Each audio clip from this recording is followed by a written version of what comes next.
Unless your last name is Buffett or Bloomberg or Gates or Walton, your Social Security benefits and the decision as to when to take them, how to take them, are going to be important. In fact, for all the people today taking Social Security, 40% of everyone, that is their sole source of income.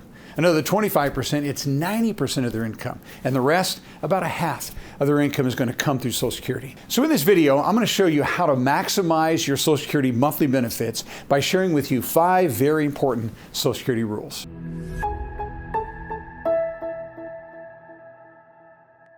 Now, the first rule that you have to be aware of as you try to maximize your Social Security benefits is how much of your income is actually going to be taxed while you're still working, because we are paying Social Security taxes. So if you're working for someone right now, you're paying FICA taxes. Actually, it comes as a payroll deduction. If you're self-employed, you're paying what we call Self-Employment Contribution Act. This is the Federal Insurance Contribution Act. And so all of us are paying into Social Security as well as Medicare, payroll deducted, or we're paying our self-employment taxes. So right now, that tax rate is 6.20% paid by the employee, and then the employer matches that at 6.20%. That's going into Social Security. The Medicare tax right now is 1.45% for the employee. The employer, again, is going to match that. And so if you're self-employed, you're paying that full amount, which would be 12.40% or 2.90%. All right, now, here's what happens, though. When it comes to the Medicare tax, this 1.45% of each of you, or 2.90 if you're self-employed, there is no limit to that whatsoever. As a matter of fact, if you are a single person filing an individual return, if you make above $200K, or a married couple filing a joint return, if you make above $250K, what happens? You have an additional 0.90% Medicare tax that you also have to pay in addition to that amount. And so the point is, there's no limit at all for Medicare taxes. But when it comes to our Social Security taxes, there is a limit on that, and that limit goes up every year. In 2024, that limit will be $168,600. So all the money we make below that is going to be taxed at that 12.40%. All the money that we make above that then is not going to be subject to Social Security taxes. So one way in which we maximize our benefit is to make as much money as possible, but regardless of any money we make above that, it will not help us as far as our Social Security benefit, and we don't have to pay taxes on that money either. Now, the second rule in which we have to be aware of is that our full retirement age matters. In other words, you have to know exactly when you're going to hit that month where you hit that full retirement age, because there could be consequences around that particular date. And so let's do it. Just a quick review. Most people today that are working and retiring are going to have full retirement age somewhere between 66 and 67. So here's the way the government did it. What they did is they said anyone born between 1943 and 1954 would have a full retirement age of 66 even. But after 1954, they began to add to our full retirement age 2 months every year. And so that means that anyone that was born in 1955 had a full retirement age of 66 plus 2 months. Anyone born in 1956, 66 and 4 months. 57, they added 6 months. 58, they added 8 months. 59, they added 10 months. And then in 1960 beyond, this is where I'd fall. I'm born in 1961. I have a full retirement age of 67. All right. And so I'm going to show you in just a minute why this matters, but let's first look at how we would calculate our full retirement age. So let's just say someone is turning 65 today. I am shooting this video on 11/20/2023. Okay, so if someone's turning 65 today, here's what that means. They were born 11/20/1958. And so again, they have a full retirement age of 66 and 8 months. And so what will happen? They'll turn 66 in 11/20 of 2024, but we have to add those 8 months. So the way we'd add the 8 months would be this. December, so we're born in November, so we're going to add December, January, February, March, April, May, June, July. So this person would actually hit their full retirement age month in July of 2025. All right? And so that's a very important month because that month is going to have some consequences to it. I'll show you that in the next slide. But I want to clarify something that really matters here as in regards to full retirement age. So let's just say that someone has a full retirement age benefit. Let's keep it simple. Let's say it's $3,000 a month. Okay, now that's at their full retirement age month. Now they're eligible to take Social Security early for sure. Okay, they could take it at 62, 63, 64, 65. But what happens is every year that I take early, I'm going to lose 6%. It's actually a 0.5% a month. Okay, but at 6%, 12%, 18%, and then a full 24%. Now, keep this in mind. I told you my full retirement age is 67. If I took it 62, I would be 5 years early. I would lose a full 30%. 5 years times 6%. So I would lose 30% of my full retirement age benefit. That's why full retirement age matters. We take early, we take less. Now, it also matters because some people decide that they believe they're going to live long, and they decide they're not going to take their Social Security at their full retirement age. They're actually going to grow that amount. So what happens? They can grow it. So at 67, 68, 69, and 70. So they can grow that 8% a year. So they grew at 8%, 16%, 24%, 32%. Okay? And so this amount can grow when we delay it. Now, these are called delayed retirement credits. And so some people decide to take early because they don't believe they're going to live maybe well beyond in their 80s, or they may need the cash flow, maybe they have bad health. Others say, no, I think I'm going to live longer. I'm going to live 85 plus. My parents did. And so they don't need the money, and so they may decide to take their Social Security at a later date, which is fine. You just have to have a break-even point, which means you got to live to be mid-80s typically before this is going to make sense. Now, let's go back to me for a second.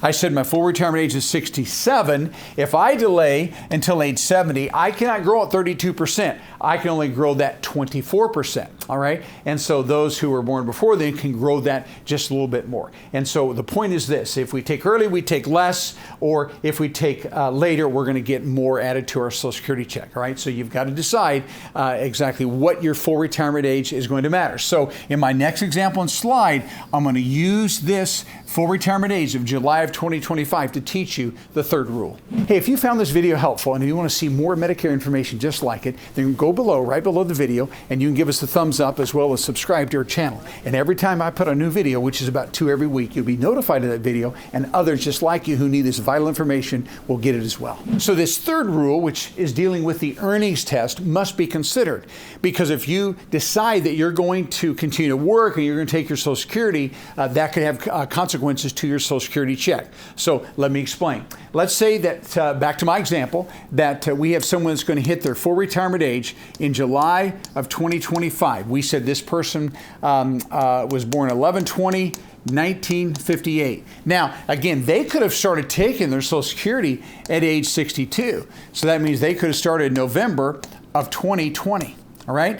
Now, we said their full retirement age is not until here. And so what happens with an earnings test, this is someone that's decided to take they're taking their Social Security benefits prior to that full retirement age. And keep in mind, this applies to you if you're taking spousal benefits, widow benefits. In other words, anytime we take Social Security benefits, whether it's our own retirement or it's spousal or survivor benefits, we're going to be subject to the earnings test. And so in this example, the earnings test right now, this person, if they were to take any time between 11 of 2020 up until, now watch this, up until the year that they turn, which is 2025. So what would this means all the way up from 11/20 through December of 2024, because again, they're going to turn in 2025. What they have is an earnings test that's very low.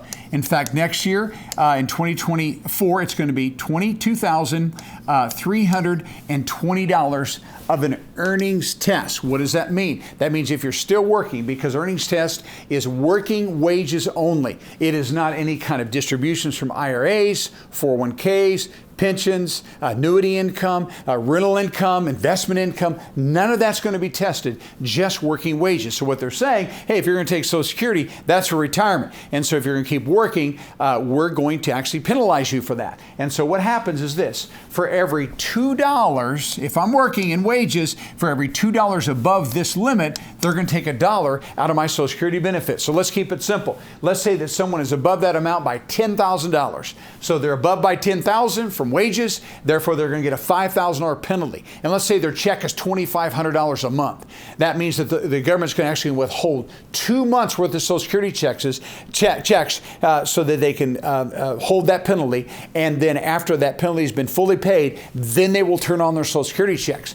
And this is why we'll have people say, well, I don't get my first check until April. I don't get my first check till July. Well, that's a long time. It's because your wages are above those limits. So again, there's going to be a penalty. Now, keep this in mind, that money will be eventually returned to you. It's not going to be a lump sum, but when you hit your full retirement age, they will recalculate what your benefits will be based upon that money that they did withhold. But again, it's not lump sum. All right, so I call this the low amount. That's the low amount.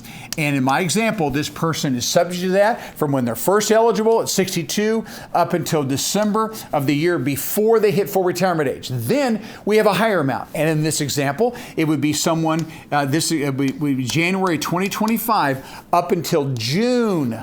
They're not yet full retirement age in June of 2025. So during this period of time, they can make substantially more. Next year, that number is $59,560. $59,560. Almost 3 times the amount of money, and the penalty is less. For every $3 I make above that, they take $1 out of my check. If I stay below that, they're not going to withhold anything from my check. So I just simply refer to this as the higher amount, okay?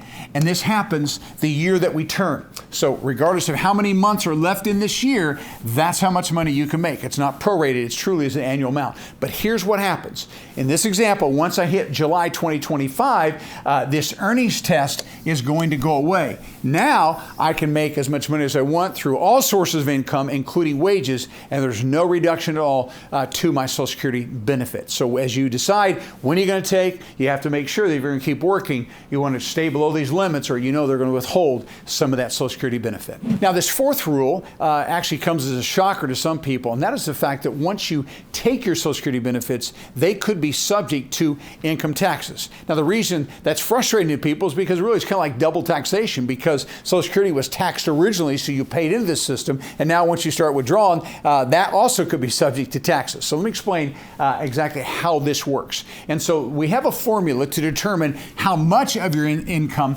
Social Security income, will be taxable. Here is the formula. We call this provisional income. Provisional income. And your provisional income is your adjusted gross income. You can look that on your tax return, typically line 11. And then they add back into that tax exempt interest. Tax exempt interest. And there's a few sources of that. Primarily, it's municipal bonds. But whatever tax-exempt interest you have on your return, which is typically line 2A, so line 11 plus line 2A, and then they add back in 50% of your Social Security benefit. So if you're receiving $3,000 in Social Security, that would be $1,500. So your adjusted gross income plus tax exempt. And if I'm receiving $36,000 a year, that would be actually $1,800 in that formula. So this becomes my provisional income. And so we take that provisional income number and we apply it to a table. And here's the way the table works. If you're single, we have one table. If you're a married couple filing a joint return, you have another table. And so here's what happens. If my provisional income is $25,000 or less, 0 of my Social Security income will be taxable. And if I am at $34,000 or less between here, these two numbers here, then what would happen is 50% of my Social Security income is going to be subject to income taxes. But if I'm above this $34,000, then 85%. So everyone is going to be tax exempt for 15%, but some of you are going to pay as much as 85%, as you can see the chart here. Now let's talk about a married couple. So here's the numbers for the married couple. If they're at $32,000, again, combined income, 0 is taxable. Their top limit here is $44,000, and so anything in between here is going to be taxable. 50% of their Social Security income is subject to taxes, and above $44,000, that limit here, and again, there's the 85% number. So yes, we pay into Social Security, which is a tax, and then some of you, as you draw income out of that, are also going to pay taxes. Now, the thing we wish they would do is change these numbers here. We wish they'd raise these, and there's talk about that, but that'd be one way where we wouldn't have to have so much of our income taxable. possible if they would raise the provisional income number, which they haven't raised for years. Hey, if you've come to the place where you know you're going to have to make some Medicare decision pretty soon and you want to make the right one of the best ways to do this is to go down below, and you'll see in the comment section there, the very first pinned comment at the top. You can actually click on a link there and you will book a call. And you'll book a call with one of our Medicare guides. All the guides with our company, I have personally trained them. They're professional, they answer all your questions, and they'll show you your Medicare options so that you'll be confident in your decisions. Let's get back to the video. All right, now we have the fifth rule I want to talk to you about, and that's how spousal and ex-spousal benefits work. Folks, there's 4 ways in which we can receive Social Security benefits. Number 1 is retirement. That means that we're drawing benefits off of our own work record, our own at least 10 years worth of work, those top 35 years of income that determine how much our benefit will be. A second way is spousal. This means we're drawing off someone else's work record, someone that either we're married to or we were married to them, or it could be survivor. Survivor benefits means this is someone that we were married to and they have died, or they may have died while we're married. There's rules for that, or they may have died after maybe we were divorced and they died. But the point is we can draw those survivor benefits, and then we can draw Social Security from disability benefits. That means we have some kind of physical, emotional disability, and therefore we're getting Social Security in that form. So we have retirement, spousal, survivor, as well as disability. But what I want to focus on lastly is all about the spousal benefits. Now keep this in mind. The spousal benefit is going to be no more than 50% benefit based upon the work record of that spouse or ex-spouse. That's the most we're going to get from that. Now, it doesn't mean we're going to get a full 50%. Just depends on when we take those benefits, but it's going to be no more than that. So let's talk about, first of all, if you're presently married to someone, how can you draw spousal benefits? So there's some rules. Number 1, you have to be married for 1 year or more. You have to prove that with a marriage license, some type of a marriage certificate given to the Social Security.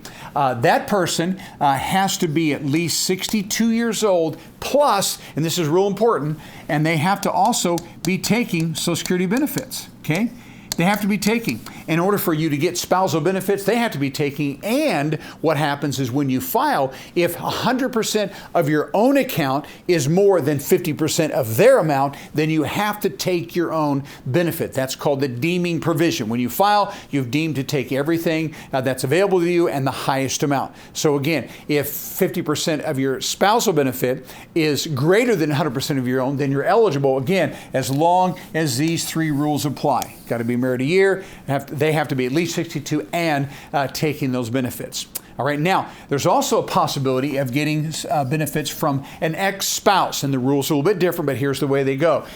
Number 1, your marriage had to have lasted 10 years or longer, and you could not have remarried prior to the age of 60, because if you remarried prior to the age of 60, you cannot go back to that ex-spouse unless that second marriage that happened here has ended in death or divorce.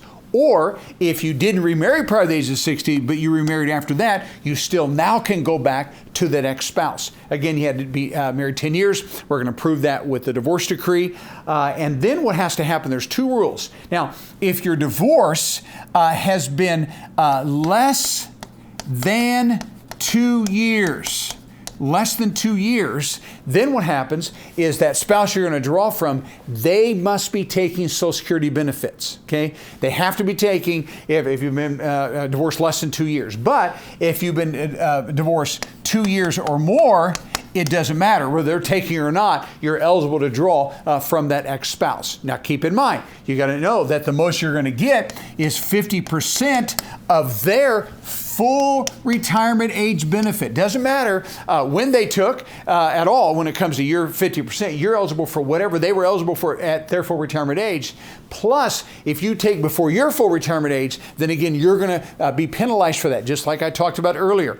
My full retirement age is 67. If I take at 62, which I did, and I'm already past that, I would have lost a full 30%. Same thing applies. Anytime you take any benefit that's going to be early, then you're going to take a reduction. So if you wait to your full retirement age, whatever that is, and they're eligible for $3,000 at their full retirement age, you would actually get $1,500 as long as that $1,500 of theirs is more than 100% of your own account. All right, so those are the rules for taking spousal benefits.